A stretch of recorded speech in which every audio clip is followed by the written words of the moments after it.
Magandang araw mga kapamilya. Magkapet pandasal muna po tayo. Ito po si Father Nono. Mga kapamilya, noong isang araw po ay pinagdiwang natin ang Araw ng Mga Puso, Valentine's Day. Meron po akong isang napakagandang love story na nabasa kamakailan, true story. Ito po ay tungkol sa magkasintaang sina Turia Pitt at Michael Hoskin ng Australia. Isa pong modelo si Turia, pero noong 2011, sumali siya sa isang marathon na nauwi sa isang trahedya. Nagkaroon ng bushfire o sunog sa kabundukang tinatakbuhan ni Turia. Natrap po siya rito at nasunog ang higit kalahati ng kanyang katawan.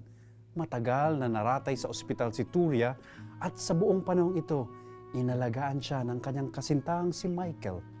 Nagbitiw pa ito sa trabaho para lamang maalagaan siya araw-araw. Ngayon daw po ay ikakasal na ang dalawa. Bakas na bakas pa rin ang sunog sa katawan ni Turia kahit sa muka. Subalit, hindi ito ang nakikita ni Michael. Sa katunayan daw, noong nasa ICU pa raw si Turia nang bilhin niya ang kanilang engagement ring. I would marry her soul, her character, and she's the only woman that will continue to fulfill my dreams. Wow!